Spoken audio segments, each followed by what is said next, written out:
My name is Ariella. I'm 22 years old and I'm a senior law student in Boston. That evening, I stepped out of the car, dragging my suitcase behind me, just hoping for a warm homemade dinner and to fall asleep in my old bed, in the familiar room back home in Sacramento. But what hit me the moment I looked up was a large "For Rent" sign hanging at the gate. And a woman I'd never seen before, laughing, chatting as she moved boxes into the very house I had called home for 20 years. No one in my family picked up the phone. On the porch were 3 black trash bags, stuffed with all of my belongings as if I had never existed. Have you ever come home, only to realize you're no longer welcome there? If you've ever felt pushed out of your own family's life, share your story in the comments. Hit like and subscribe to follow the rest of this journey. A story of betrayal, of secrets I never imagined uncovering, and of how I stood back up from the trash bags left at my doorstep. I stood frozen in front of those 3 sagging black garbage bags, the wind rustling the plastic like it was tearing something inside me. I bent down and opened one. It held the wool coat my mother knitted me in 12th grade, a few law books I'd left behind last semester, and a shattered picture frame tangled in blankets. In that cracked photo, my entire family was smiling on the beach in Carmel.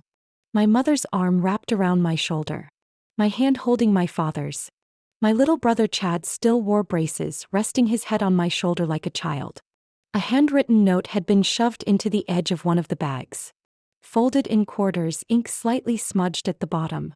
My mother's familiar handwriting, though now it felt like it belonged to a stranger. "You've grown up. Go live your life." That was it. No explanation. No question if I was okay, if I had eaten, if I had somewhere to go. As if I were an object to be cleared out before the new tenants arrived. I pulled out my phone and called my mother. Rang, then went to voicemail. I called my father. No answer. Chad's number said the line was unavailable. I tried my aunt in Modesto, then my uncle in San Diego. Nothing. Silence thick as a wall built overnight.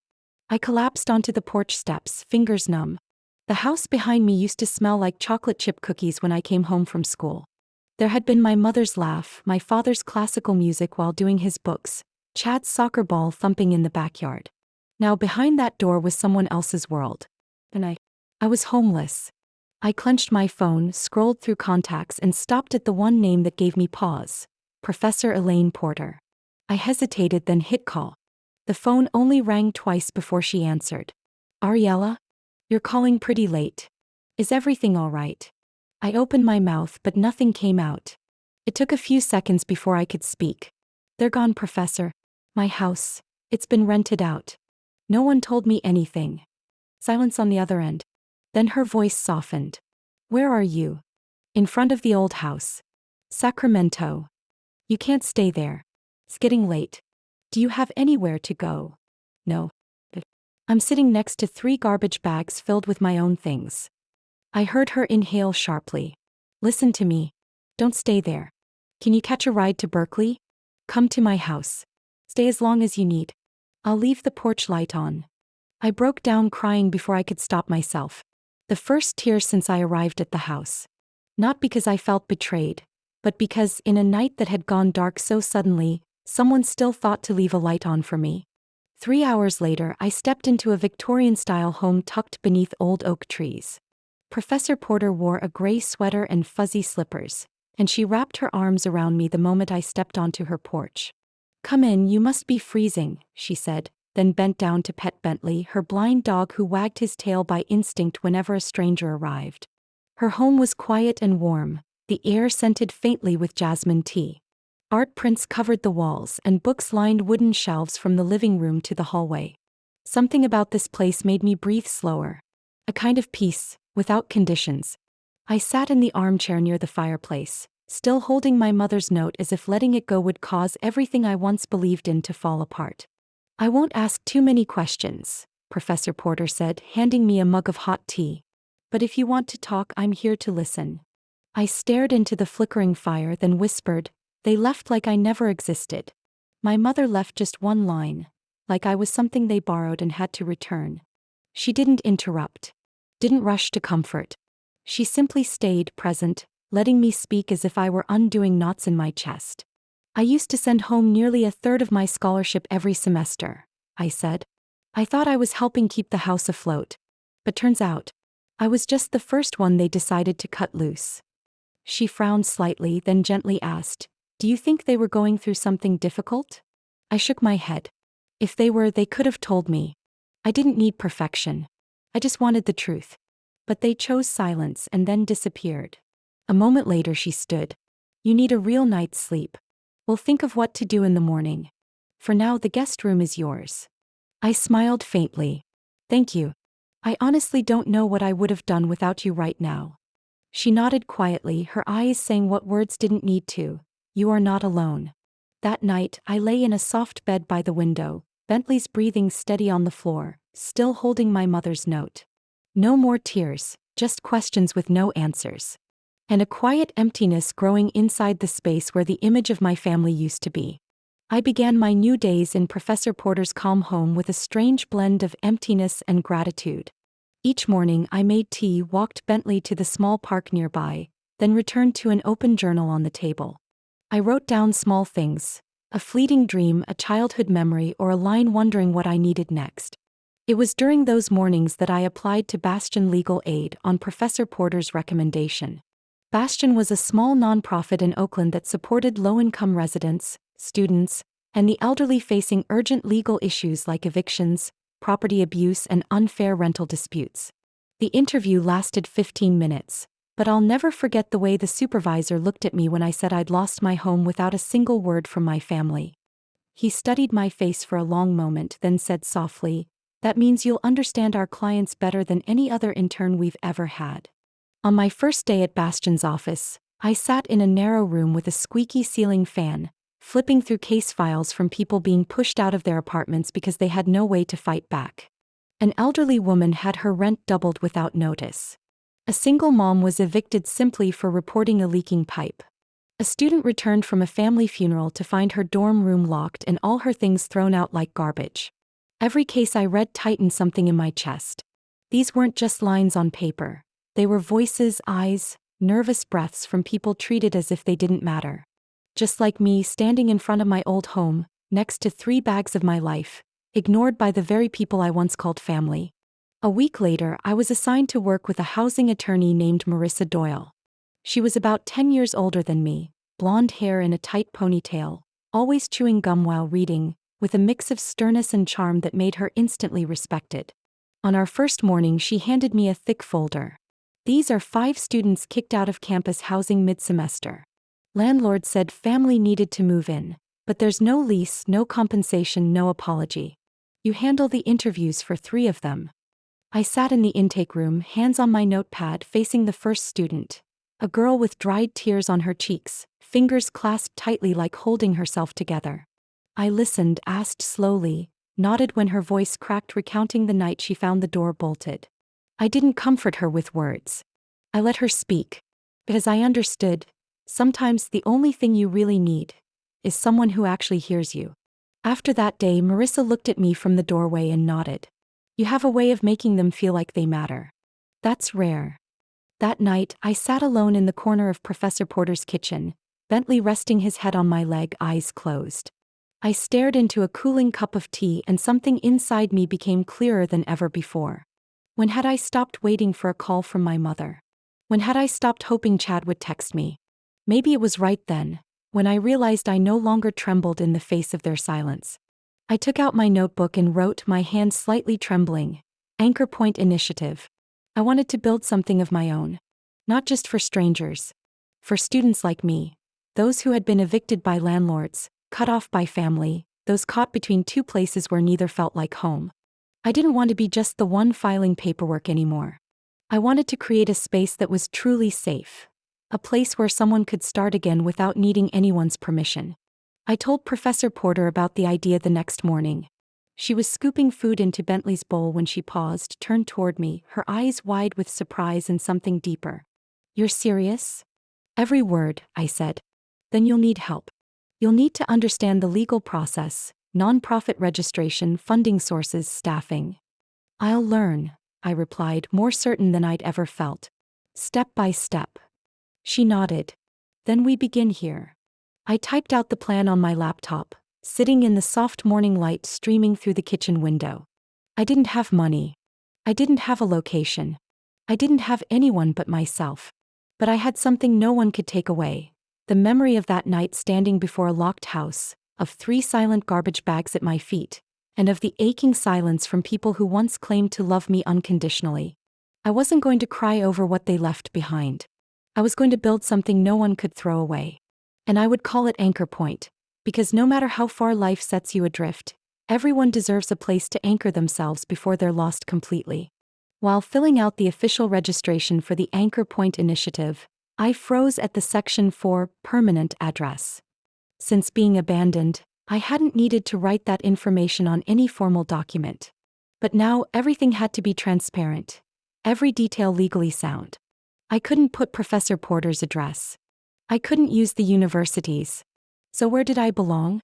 I typed in my old family address, house number, street name, familiar zip code. But then I stopped. I had stood in front of that house. I had seen strangers move in. I had seen the for rent sign swaying in the breeze.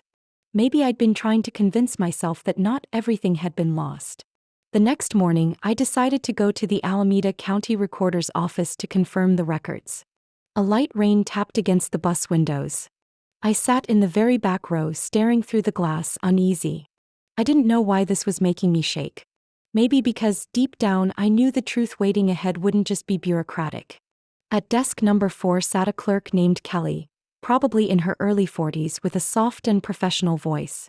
When I gave her the address, she typed quickly, eyes scanning the results. A slight crease formed between her brows. "I need to see the latest transfer record for this property," I said, trying to keep my voice steady. Kelly glanced at me, perhaps used to people coming in only to uncover things they weren't ready to hear. "The home was transferred on February 12th, she read. "Seller was listed as Mr. and Mrs. Jonathan and Denise Harris. Your parents, correct?" I nodded. "The transaction was in cash," she added, still focused on the screen. "No mortgage involved. The buyer is a company called Cresswell Holdings." I frowned. I've never heard of them. Their listed address is a virtual office in San Jose. The legal representative is Reed Turner LLP. My head jerked up. "A law firm?" "A major one," she replied. "Usually represents high net worth clients or real estate investors who want to stay anonymous." My heart began pounding. "Can I get a printed copy of that record?" She nodded, sent the print request, and gave me a look that held something close to sympathy. "Did you know about this already?" "I'm their daughter," I said, forcing the words past a tightening throat. "And no, I had no idea." I took the stack of printed documents. The clean black letters on white paper felt like cuts. Sale date, February 12th. That same week, I'd been buried in my constitutional law midterms. I remembered calling my mom on February 15th to wish her and Dad a happy anniversary. She didn't pick up. I texted. No reply. They had sold the house 3 days before. I left the office not even noticing the rain had stopped. I walked home like a sleepwalker, the papers growing damp in my hands from the morning mist. Questions kept flooding my mind. Why the rush to sell? Why in cash? Why through a shell company? What were they hiding? That evening, I told everything to Professor Porter.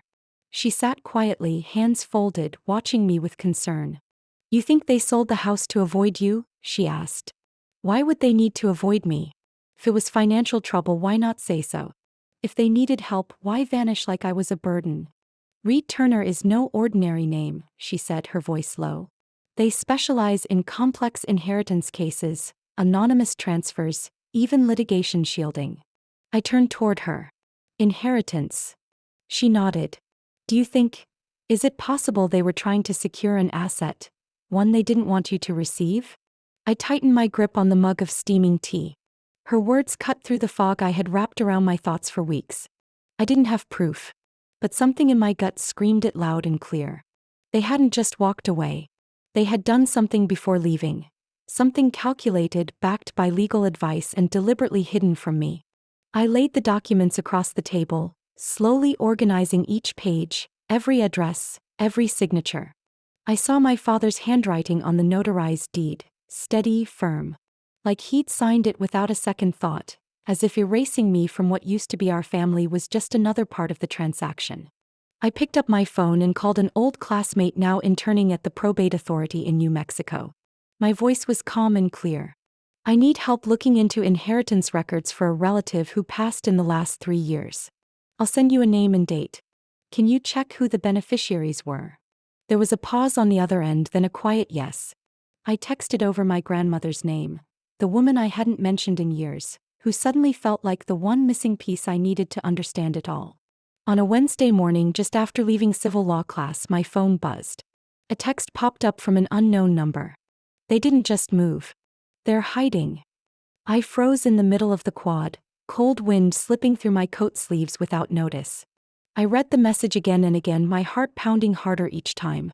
That one short sentence hit harder than any document I'd held in the past few weeks. I typed back, "Who are you?" A moment later, a new message came through. Ava Green, daughter of Mary at the Harmony Lane flower shop. Your mom used to order flowers from my mom for 10 years. I think you need to know this. Ava Green. The name rang a faint bell. A girl with curly chestnut hair, a couple years older than me. When I was little, my mom used to order flowers from that shop for every holiday. Tulips for Teacher Appreciation Day, white chrysanthemums for my grandmother's memorial. I vaguely remembered seeing Ava in the delivery van a few times, offering a polite smile, her eyes always drifting away like she was trying to avoid being seen. We arranged to meet that afternoon at a small cafe near the old campus. Ava walked in wearing a long wine-colored coat, her gray eyes bright but serious. She didn't waste time. Your mom cried in my mom's delivery van, Ava said after we ordered 2 cups of tea. 6 months ago. That was the last flower order sent to your house. I stared at her, not saying a word. She sat in the van for a long time, Ava continued. She told my mom she felt guilty, but there was no other way. She said, if that girl ever finds out, she'll hate me for the rest of her life. My throat tightened. Ava leaned forward, her voice dropping. I didn't understand at the time. But a few weeks later, I heard my mom talking on the phone in the flower room. I had my phone out and it just happened to be recording. Not on purpose. Something felt very wrong. She pulled out an old phone from her coat pocket and played a recording. I heard a soft crackle, then a woman's voice, my mother's, clear and unmistakable. No, we can't split it. The lawyer said if she's still a student, she's considered a dependent. If we divide it, she'll get half. Another woman's voice, probably Ava's mom, whispered, but she's your daughter. She's strong. She doesn't need it. Chad is the one who needs a stable future. But how do you live with yourself, keeping it from her? A heavy sigh followed, then a sentence choked with emotion. If she finds out, she'll never forgive me. I set the phone down on the table as the recording ended, my hand slightly shaking. Ava said nothing, just looked at me, waiting. But I didn't cry. I didn't scream. I sat there frozen, like my mind had stepped outside my body the moment those words, "Can't split it," were spoken. Are you sure that was my mother? I asked. There's no mistaking that voice, Ava replied. I heard it for 10 straight years when she ordered birthday bouquets, anniversary arrangements, graduation flowers. Same time every year, like clockwork. I nodded, feeling as if all the puzzle pieces had flipped over at once. The rushed home sale. The cash transaction. The law firm acting as a middleman. The unexplained disappearance. And now, this private confession between 2 women, one of them my mother. I wasn't trying to interfere, Ava added, her voice gentler. But I once had a relative hide a scholarship I was supposed to receive. I know what it feels like to be quietly erased. Like your worth is just a number someone decided you didn't deserve. I looked at Ava and for the first time, saw that her sympathy wasn't pity. It was recognition. I wasn't alone in feeling like I'd been written out of a story I once belonged to. Thank you for telling me, I said softly. And thank you for keeping that recording. What are you going to do? I shook my head. I'm not sure. But now I know for certain, they didn't just leave me. They calculated how to cut me out of something that was rightfully mine. Ava nodded slightly. If you need anything, I'm here. I left the cafe, the recording still echoing in my mind like a drumbeat. I had spent weeks trying to justify their departure. Financial struggles, embarrassment, miscommunication. But after that afternoon, those excuses felt hollow. There was no room left for naivete. Only truth and me, the only one left to face it. That night after leaving the cafe, I couldn't sleep. Every detail from the recording looped in my head, like echoes refusing to fade. My mother's phrase, "She doesn't need it," repeated itself inside me, each time carving deeper into trust that had already splintered. I sat at the small desk by the window, opened my laptop, and typed line after line into the search bar about inheritance law in Texas.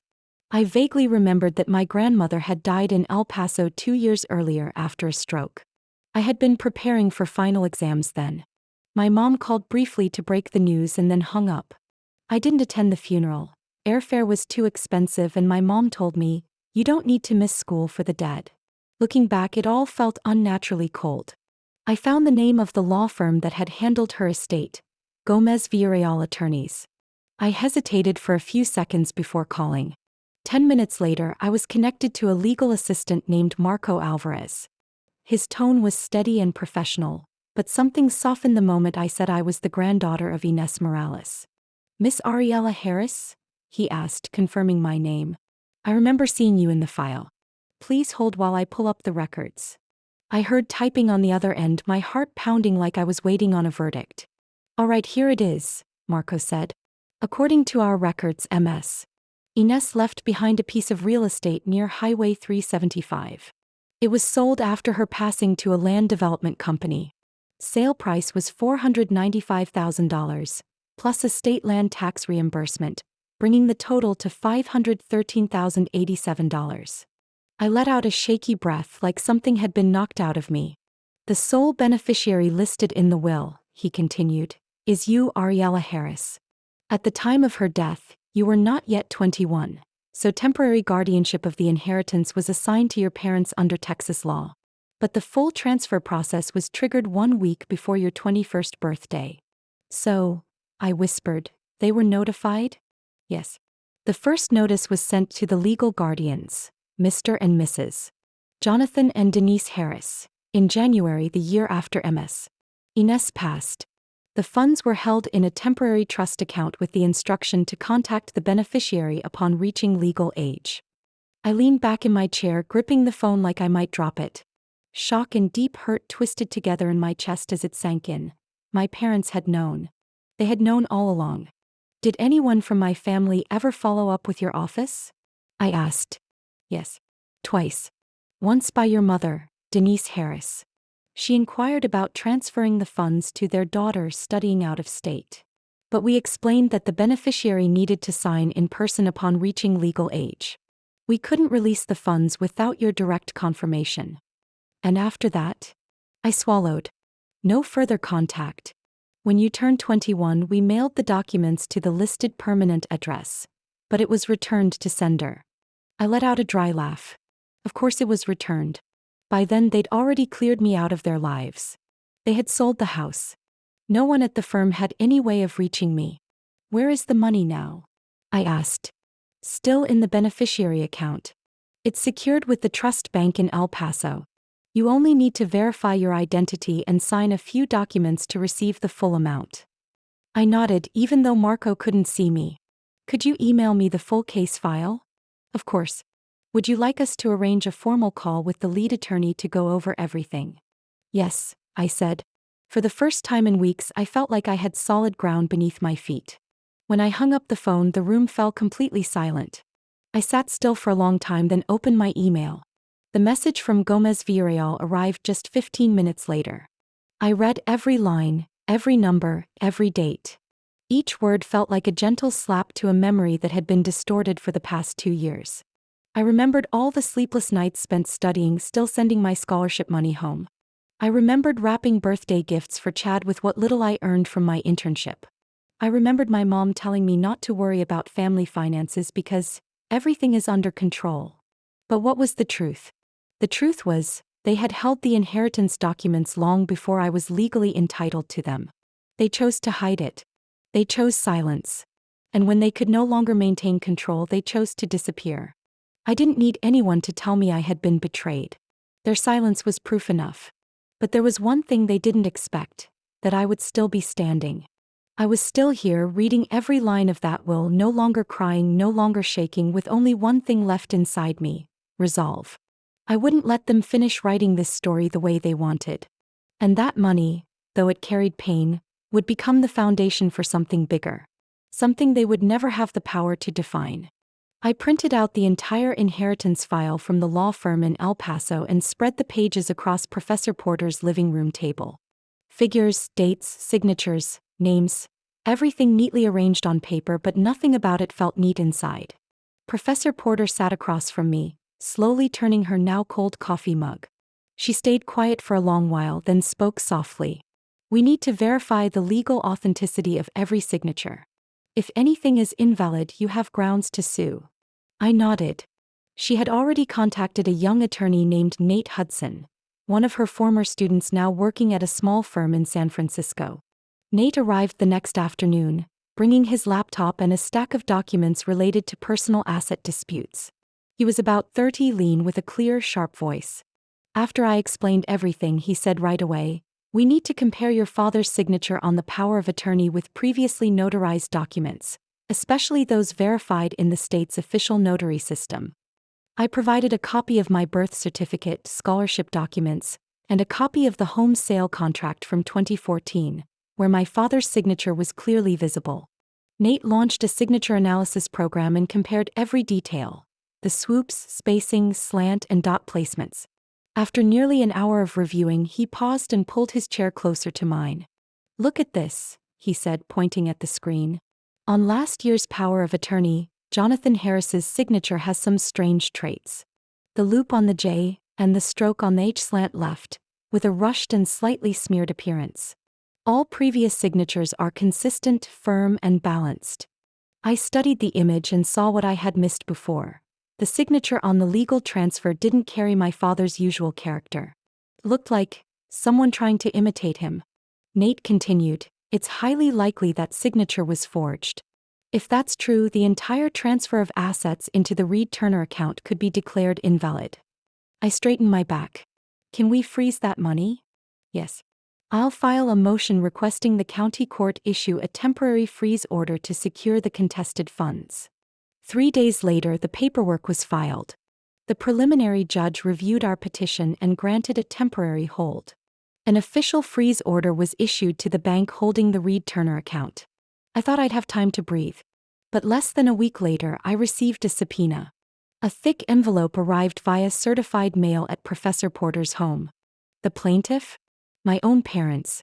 The charge: defamation, damage to family honor, and intentional disruption of shared family assets. I held the summons in silence. Not because I was shocked, but because of the strange ache settling inside me, a numb kind of sorrow. They hadn't just chosen to leave. They were now using the law to brand me as the enemy. Professor Porter read the suit, then lowered her glasses and looked at me for a long time.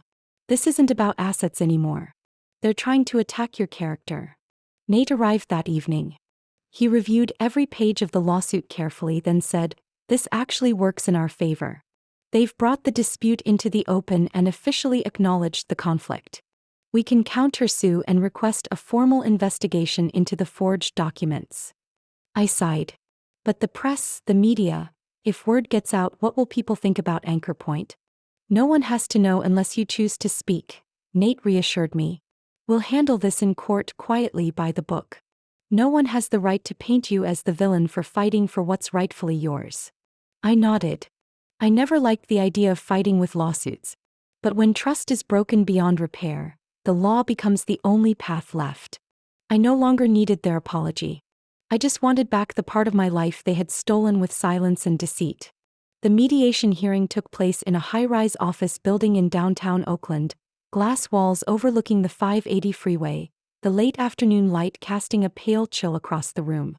I arrived 20 minutes early with Nate. He sat beside me, opening his briefcase, glancing at me as if checking my nerves. I didn't respond. I had already done that for myself the night before. 10 minutes later, the door opened. My father walked in first, looking the same, neatly dressed in a suit, hair combed back, but his jaw more tense than I remembered. My mother followed, clutching her purse tightly, eyes avoiding mine. Chad came last, taller now, shoulders slouched like he wanted to shrink from view. I didn't rise.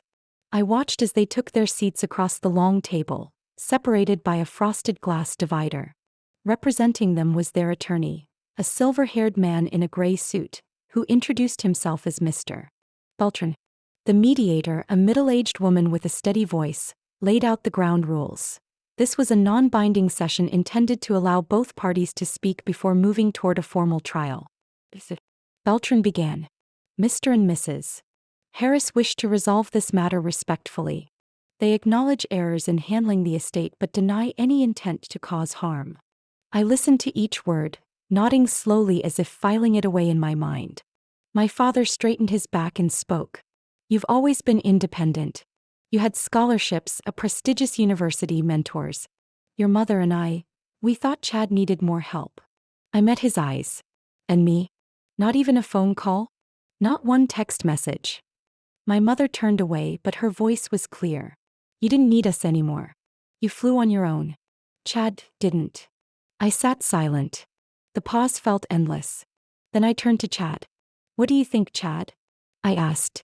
Do you believe I deserve to be cut out of this family just because I was more stable than you? He looked down, fingers fidgeting with a small silver USB drive. His eyes were red, and I realized he was carrying something heavier than I'd ever seen in him. Finally, Chad looked up. I'm sorry, he said quietly, then placed the USB on the table and slid it toward me. This has all the emails between Mom, Dad, and the Reed lawyers. I read them when they weren't looking. But I can't pretend anymore. I reached out and took the USB drive. Nate sat beside me, opened his laptop, plugged it into the port, his eyes clearly cautious, but he didn't stop me. I looked at my parents, my voice low and deliberate. So I wasn't abandoned. I was deliberately erased.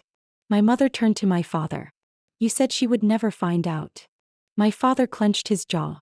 Everything was about protecting the family's honor. If the inheritance was split, it would affect. I cut him off. Affect who? Your image as a responsible father, or Chad, the one you said doesn't have to try because his sister carries all the hard parts. No one answered. The mediator glanced at me as if asking if I wanted to pause. I motioned to continue. I will not withdraw my claim, I said clearly. This is not just about money. This is the truth. That I was pushed out of my own life by the people I thought were my safest. Nate glanced over the open email. A subject line appeared on the screen. Legal strategy to transfer inheritance assets out of Ariella Harris's name. I quickly read the first line. If she has no fixed address and does not respond within 60 days, the temporary guardianship clause can be activated to transfer all assets to Chad's account. I closed the laptop gently but firmly. I don't need any further admissions, I told the mediator. I have evidence. And I know what I'm doing. Chad lowered his head. My mother wept silently without shedding tears. My father stood first, saying nothing. When they left the room, I remained seated, hands resting on the table, feeling neither relief nor anger. Just an emptiness inside my chest where once there was something called family. I looked to Nate, he nodded. We'll prepare for the main trial, he said. I neither nodded nor spoke. The trial lasted 3 tense days. Every testimony, every email presented to the panel, every evasive glance from my parents as Nate's lawyer introduced Ava's recording and the expert analysis of the forged signature. I wasn't waiting for dramatic moments. I just wanted the truth to be recognized. On the afternoon of the third day, the judge delivered the verdict. The court found the signature forged, deliberate misappropriation of inheritance assets, and fraud in trust management. The sum of more than $500,000 was fully awarded to me, along with an order requiring Reed Turner to reimburse legal costs for supporting the plaintiff's dishonest actions. My parents were fined for abusing guardianship rights and were issued a 3-year restraining order. The court specified, all communication with the defendant must go through legal counsel unless both parties agree in writing. I did not cry upon hearing the ruling. The only feeling inside me was silence. Like stepping out of a smoky room and finally breathing freely. 1 week later, my account received the first transfer from the probate office in El Paso. On the same day, the nonprofit registration for Anchor Point Initiative was approved.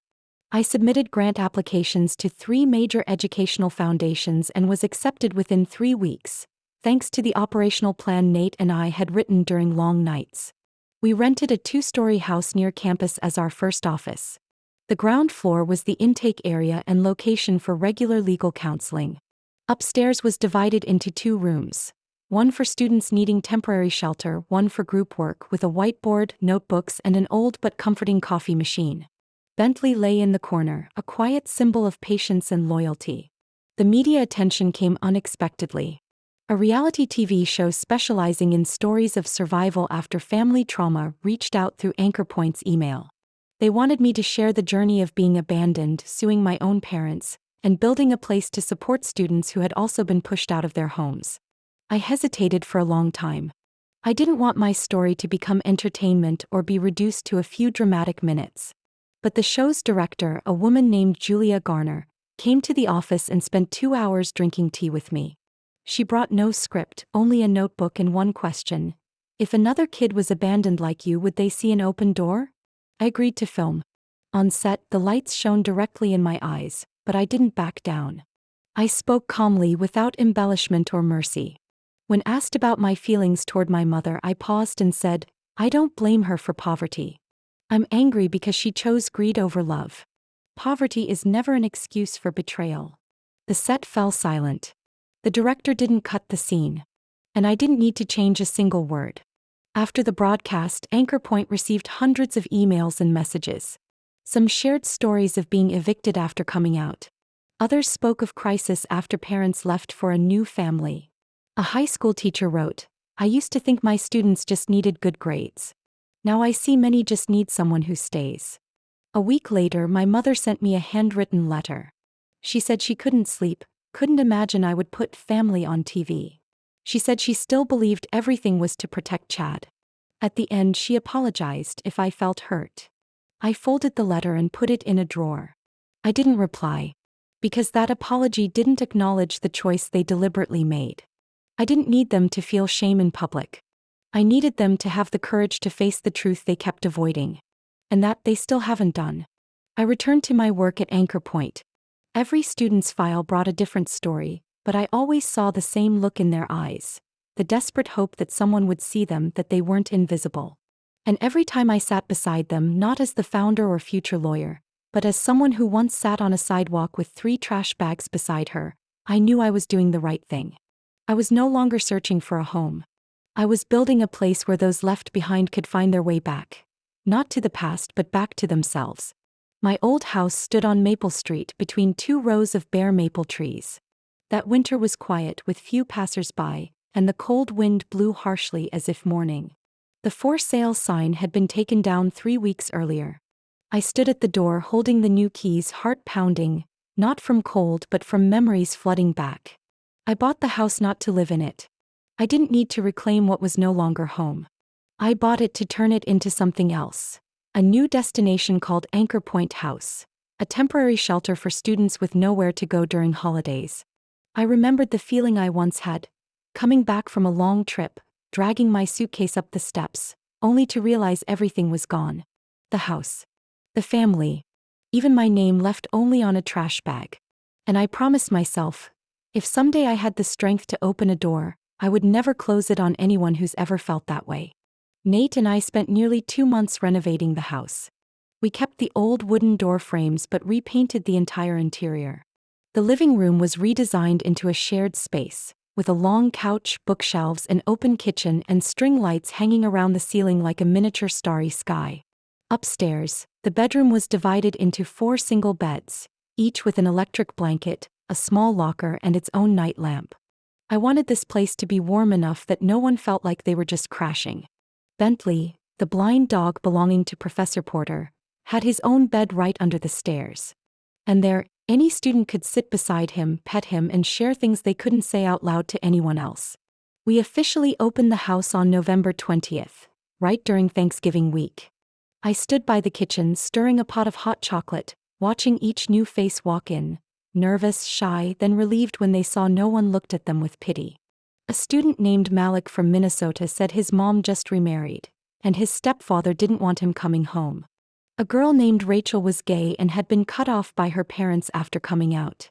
An international student couldn't afford a plane ticket home and was afraid to tell anyone, worried they'd see him as a burden. That night I sat around the table with them. Each had a plate of roast chicken, mashed potatoes, green beans, and pumpkin. Professor Porter brought a homemade apple pie, and Nate stood slicing cucumbers with a serious look as if handling evidence. Outside it was lightly raining, but inside people began to laugh. Some hummed softly along with an old song playing on the radio. Others told their family stories for the first time without trembling voices. When dinner ended, I quietly watched them clean up, brew tea, and share a blanket to sit close on the couch. No one told anyone what to do, but everyone did something for the person beside them. No one was left out. No one silently disappeared behind others. Nate came closer and handed me a small navy blue card. On the cover was a carefully written line: "Thank you, Ariella. You did what a mother should have done from the start." I held the card but didn't open it right away. I just looked at the handwriting like it was my own reflection in a version of myself that once felt lost. Professor Porter stood behind me, her hand gently resting on my shoulder. She said nothing, but that light touch was enough to quiet my heart. Night fell. The door stayed open. The light inside reflected through the glass, warming the porch.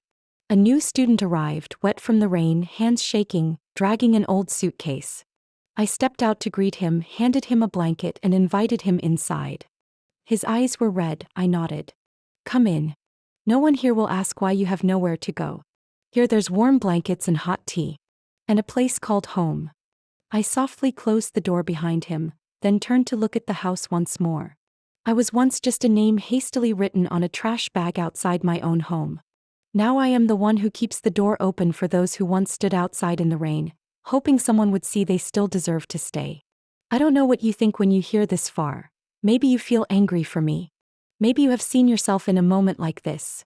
When family turns away, when you're pushed out of what you once called home, or when you have to rise alone with no one waiting at the end of the road. But if there's one thing I've learned through it all, it's this. Family is not defined only by blood. Family is where you're chosen to stay, where someone opens the door even if you're late, where you don't have to ask permission to be loved. I'm not telling this story for pity. I tell it because somewhere out there someone is wondering, am I wrong to cut ties with blood relatives?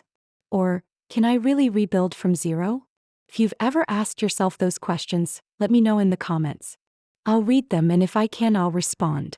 And if you want to hear more stories about choices, pain, healing, and sometimes a warm ending that keeps others close, please hit subscribe. Because family life, as you know, is never simple. And sometimes, it's in those cracks that we find the real light.